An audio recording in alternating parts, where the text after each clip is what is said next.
So we are going to do a review on Misery. That was our latest book. The last one was applause. Last one was Tommy Knockers, which was rough. No. Yeah.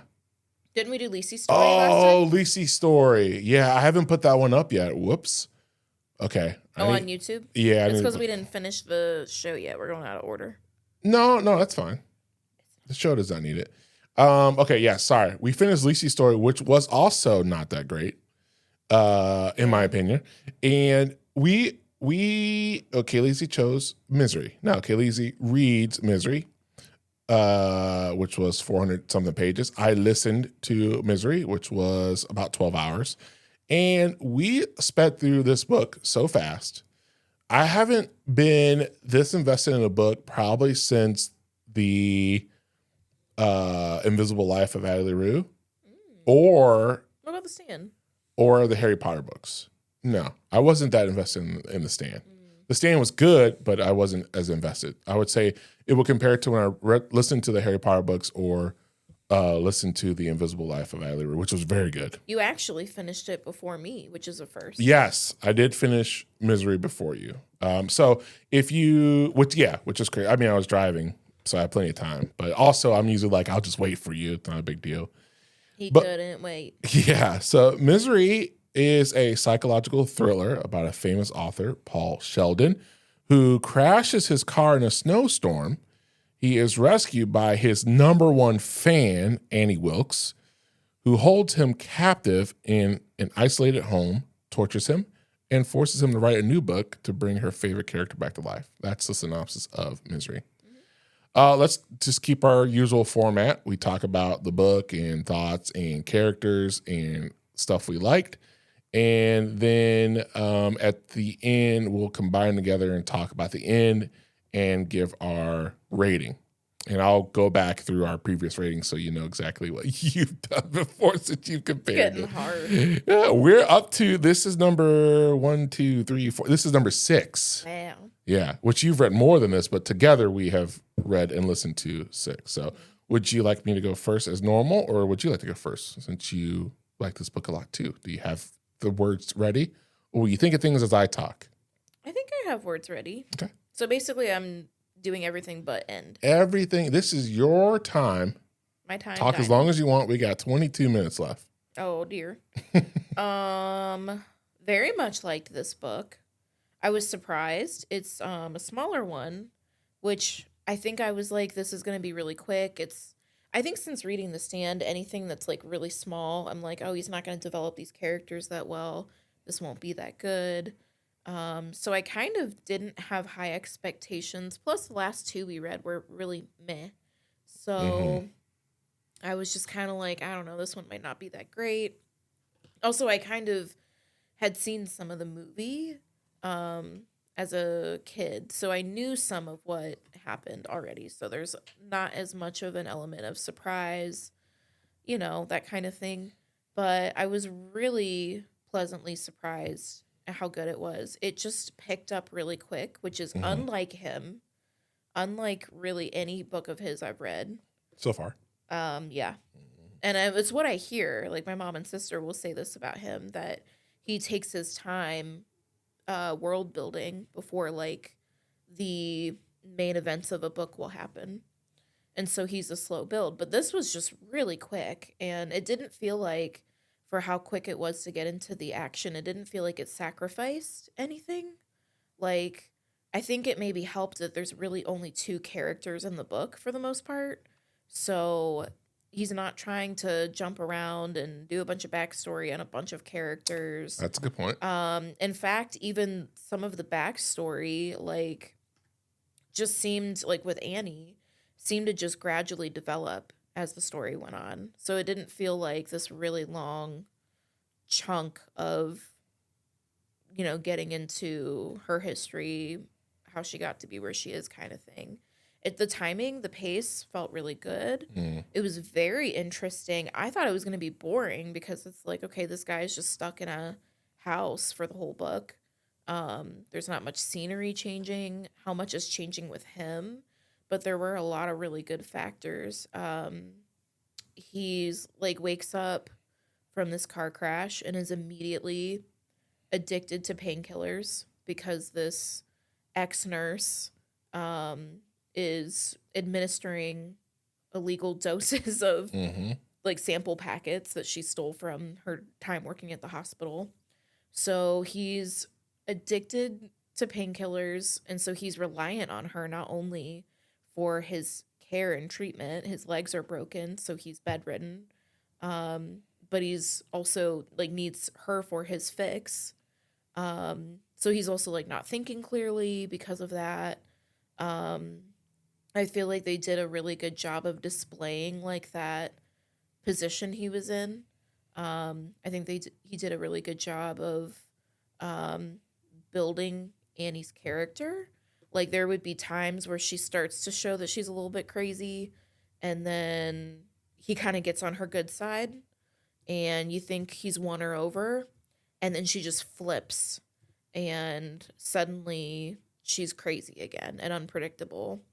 And it was actually pretty good at building some terror with that, like not knowing what she was going to do next. She would leave him for days, without any food or water, his pain pills, any care.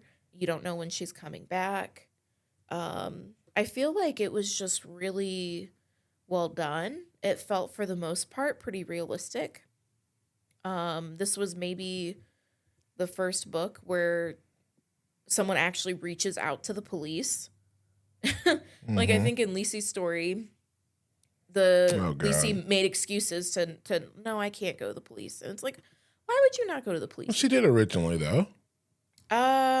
Originally, yeah. But then they were like, hey, we're here to help you. Let us know if this guy contacts you. And then she does not do that. So like, what was the point? So like that was cool. And I don't know. I just feel like the action, the plot, the characters, it was all really interesting and really fast moving. And there were definitely shocking parts that I was surprised by. I thought I would kind of know what was going to happen. Did you want to talk about those parts? Or? Yeah. Sure. I knew she either cut his foot off or bashed it in because I saw that from the movie, but I didn't realize she cut it off and then soldered it, and that was pretty horrific. But I was in it when that happened. That was intense. That was built up so well. And then she gets mad at him because she's forcing him to write this book he doesn't want to write. She gets him a typewriter. It's missing keys. It keeps losing keys the more he uses it. And he's like mentioning to her, like, hey, I need some help manually writing in these letters, or like maybe get a better typewriter. And she takes that really offensively and cuts his thumb off and then puts it in a cake. Yeah, and it's like part of the candles for the cake. Yeah, nutty. So nutty. Nutty. I think there were other things she did too, like just different times where she would be perfectly fine, calm, normal, and then gets mad and flies off the handle and like smashes something onto his broken, not healing well legs. Yeah. Yeah. That is what I would say, and I'll add a little bit more to what you said. I think when I first started, so with Misery in a Time and Knockers 2, I kind of had a tough time at the beginning getting into it. And that's usually just because there's new characters, there's a different voice reader, and then it's the words that he's making up for for this particular book. He does do that a lot. And so the intro of this this book, he kept talking about the piling. And he kept saying the piling over and over again. I'm like, oh no, this is not a good start. Like, I'm already confused. I think I understand what the piling is. And then he starts saying all these people's names. He's introducing characters. And I'm just like, oh no, this is going to be a rough one again until like later in the book when I get it. Thank goodness that was only like the first chapter. Yeah. I was really happy that I didn't have to learn a whole new language. Although Annie did have certain things she would say. It felt like it was fitting, though. Yeah, yeah. It didn't feel like out of place, like Boole. So I did like that. I like that it was real, like it was realistic. Um, the snowstorm, the getting pulled out of the car, no one seeing it, not being able to find the car because of all the snow, like everything seemed realistic and that it could happen. And also the realism of how crazy fans can be. I think maybe he probably drew that from probably real life experience, I bet. Well, especially now knowing that Lisi's story was based Y- off of, which came later, Yeah, but based off a crazy fan that broke r- into his house. right, Yeah, he exactly. probably experienced that beforehand. Yeah, and him being a writer, Hmm. which writer in the book, I'm sure that he probably, I think, felt that like this one would be pretty good to hone in on. I like the simplicity of the area, Hmm. and the venue didn't have to change. We didn't really know how big the house was, but it was big enough, and that there was only a few characters involved. And I think that's what I'm not a writer, but I think that's where he thrived quite a bit because he had more time. Like with The Stand. Now, granted, that's a great book. He was, I don't know, 17 characters he's dabbling with, but with this one, I think he was able really to develop very well and make Annie even more crazy. Um, I liked how everything felt believable. Sure, he broke his legs because of the accident. It's in the 80s when the book was written. So, yeah, not the best seatbelt or protection or whatever. And he's like a Mustang. So, it's not the most safety efficient vehicle. And the fact that he couldn't heal, but he got a little bit stronger as it went. I like that. I liked all of that. And I think it reeled you in because you want to learn more about Annie and you wanted to learn more about Paul, which you did. You got both. And Hmm. you're like, when is someone going to save him? Is he I going mean, to it get was saved? dragged out. He was there for a long Yeah. time, Yeah. 5 months? maybe Because the five or snow six. melted. Yeah. Yeah, he got there in February, and I think it was like summer. Yeah. Even like the smallest thing of him like keeping track of the hours, how he like everything was very like well thought of, which I think I liked, and it was easy to listen to. Um, I will say that the movie is really good. They changed a couple of things, so the movie's really good. If you're looking for a more modern version of this, I think the movie is called Lurker. It came out Mm. in 2025. It's a different setup about a stalker and a musician, but I think it's kind of like the same thing. Like he had blackmail on him, he crippled him into a corner to do whatever he wants. Kind of like this too. Mhm. Paul was at Annie's will, and there's nothing he could do literally to get out of it. Um, but yeah, I like that it wasn't freaky. That was nice.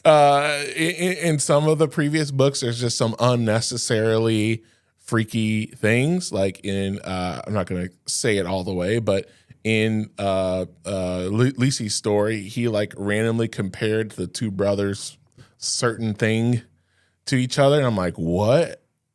Sir, what? I love how there was no room for Stephen King to get freaky in this book. And I Yeah. know you mentioned something happened. It totally breezed by. I mean, it was really quick. Yeah. It Which I was, was and for him, cool. minor. It was great. That was great. I loved it. I loved the explanation of like when things got a little bit gory, Hmm. everything was well done. I know. I think yeah, everything was really really well done. Um, yeah, I felt like I connected to the characters. Yeah, everything was good. Now, I believed it Hmm. in 1980s. I think in 2020 something, if this could not happen, Yeah. if this was written in the 2020s, even the late 2010s, this ain't happening. They're gonna find they got drones, facial recognition, the flock cameras. Like this ain't happening. You're gonna he ain't gonna be gone for no 5 months, but the setting and the period that all perfectly made sense. I had no qualms. I had to really think about what I disliked about the book, Yeah. and really, there's only one scene, one part of the book that I disagreed with a lot, and maybe it's because of the revenge part of the book where Paul really wanted to get revenge towards Annie. this isn't the end, but it's close to the end, where the cops are in the house and he's not gagged or drugged, and he could say something, 2 against 1, trained professional cops, and he refused to shout or say anything, so they had to jump on her because he wanted to kill her, which I was kind of like, dude, this is your freedom finally? Are you kidding here for me? 6 months. You got 2 versus 1, and you're not going to say anything? Well, she did say, like, 2 cops are going to come back, and if you make a sound, I will shoot them both and then shoot us immediately. Yeah. So there was also a There's little fear. bit of that. Like, she might not get any justice. But he also said that he wants to kill her. He wants to kill her himself. That was so he's true. kind of blinded by the rage. Oh, yeah. But he could have got out. Yeah. Yeah, so those are my thoughts on the book. I think if you are looking for another Stephen King book, if you haven't read this one, I highly, highly recommend Misery. And the movie is very good too. But yeah, this is one of my faves so far. Let's talk about the end. We got 9 minutes. Okay. Would you like to just, how did you feel about the ending? Did it wrap up well? Amazing. Did it make sense? Amazing. I thought Continue. it was really emotionally satisfying. Emotionally I really satisfying. felt the build for him wanting his own justice and Yeah. revenge. Like, she made him burn a book he started that he really enjoyed and forced him to write this other book he didn't want to write at first, ended up liking it. But, like, she's forcing all these things, putting him in this awful situation, manipulating him. And he finally finishes this book for her and invites her into the room to, like, celebrate, do a toast, and then she can read it. She'd been reading it up to a point, but then he, like, stopped her and was like, hey, you gotta, like, finish the last few chapters all in one. And he lights what looks like the book manuscript on fire in front of her. He actually saves it under the bed and publishes it later. But to Annie, that's, like, the best way he could get at her to hurt her, is to, you know, this character she loved and was crazy over, that he brought back to life and wrote this whole new book for Annie, burning it in front of her. And then as she's freaking out and trying to save the manuscript, he hits her with the typewriter and they squabble. They squabble. And he kills her, and it's really violent. Yeah. And it, like, I really felt his rage, and I really felt, like, the vengeance. And it just was very satisfying, I thought. Like, I really was put into his shoes. Yeah. Yeah, I agree. I think I was able to visualize it quite a bit while listening to it. And then it was, like, really freaky because he's been locked up for 6 months. He's not talked to anyone else. He's, like, mentally not okay. So he thinks he kills her, and then she comes back and starts attacking him, and then he kills her, and then maybe she did that one more time, and then finally he kills her and locks her in the room and leaves, and then eventually cops show up. But in the meantime, he's, like, paranoid that she's, like, in the house and she got out and she's coming for him, and you know it's in his head. But then the cops come, they go into the room, and they're like, hey, she's not in there. And that just, like, that even good. Gives me chills recalling that. Yeah, that was good. It was so good. Yeah. Very well done. I agree. I was able to unlock my imagination for this book, how well it was written. Yeah, I think it was a great revenge, and he got to kill her like he wanted to. And the cops were on it too. I think the ending, I got fooled, by the way. I thought she lived. He, like, fooled me.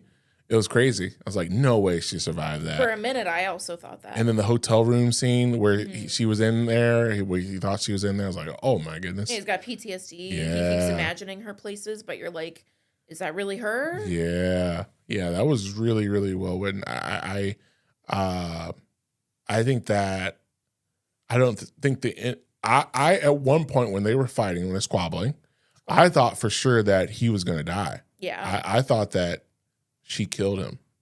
And I was like, he wouldn't do that. But I'm like, well, there's, the Stand, the bad guy came back at the end. So maybe he's doing that again. And then she came back alive. I'm like, oh yeah, she's going to kill him this time. Like, no way. But I'm glad he let him live. My only qualm with this whole book, 2 qualms. One was the police, and this one was the lighting the book on fire and stuffing it in her mouth, and she's choking on burning paper. It's a metaphor. She did it though. He did. There was no metaphor. He shoved burning, but it was also symbolic. And she couldn't spit it out. No, he shoved it so far it was like bulging in her throat. You can do that. No, you can't. No. Also, his hand would be on fire if the fire was. I think it was. I think he was like, I might not survive this, and that's okay. Yeah. I want to get vengeance more than I want to survive. Right, and you could just grab burning paper, burning your skin, and then put in someone's mouth where it's still burning. Mothers can get superhuman strength and lift cars to save their babies. Yeah. Paul Sheldon can put some burning paper into someone's mouth and they just keep it in there. They don't, they open their mouth gladly for it, which is what's great. Also a typewriter, a heavy typewriter to the head. Well, I don't think he hit her in the head with it in the book. I thought he missed and hit her in the back. Oh, you're right. You're right. In the movie, he hits her. But she fell back on it in the book. I don't remember because she fell on it in the movie too. Yeah. A little bit conflicting there. That's my only qualm though. But yeah, it felt like a justice was served. I'm glad that he got to publish the new book. Kind of salty that he didn't remember Fast Cars, the first book. Yeah. I'm like, come on, you probably remember it, right? Most of the parts you remember. I don't know. That might have just been so like much work to rewrite the whole thing again. He might have just been like, I can't bring myself to do it. That's true. That's true. I mean, you've done that with video games. Was it Spider-Man that you something happened? I lost all my saves. Yeah, that was horrible. You were like, I'm not picking it up. I was Paul Sheldon. I got Paul Sheldon. But no, super duper well done. And I agree with all you said. We're on the same page with this book, which is crazy. I want to see if our reviews are on the same page. Maybe. Stay tuned. I only need to hear what I rated the stand at. Okay, you don't want me to You don't want me to say all the reviews. No. The only one that matters. If we're short on time, all I need to hear is we got 3 minutes. So I'll end with the stand since that's the one you only care about.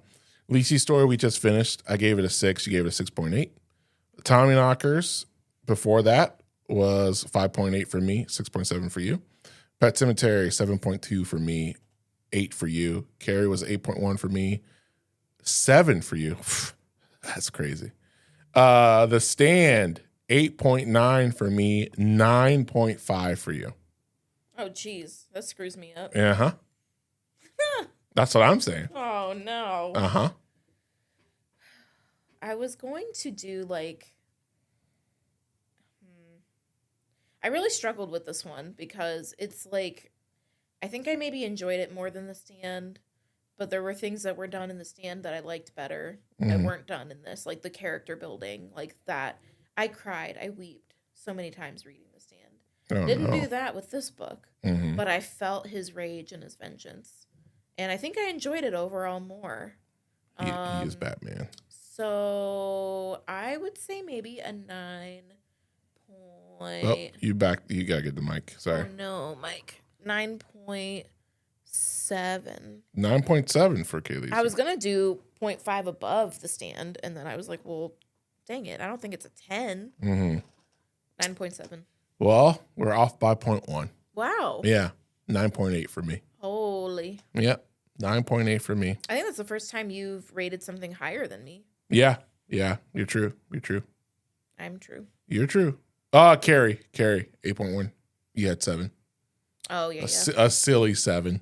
I mean, I listened to it. I think that really did me a disservice. This would have been a perfect 10 book if it wasn't for the cops and the fire pages. I really got annoyed by the fire pages. I don't know why. It really, really triggered me. And the cops really triggered me. Other than that, it would have been a perfect 10 book. It was so close. But it couldn't get out of my head. It's very close. Yeah. Okay, we're at an hour. That was perfect timing. Good job, Kayleezy. Thank you for coming to the studio.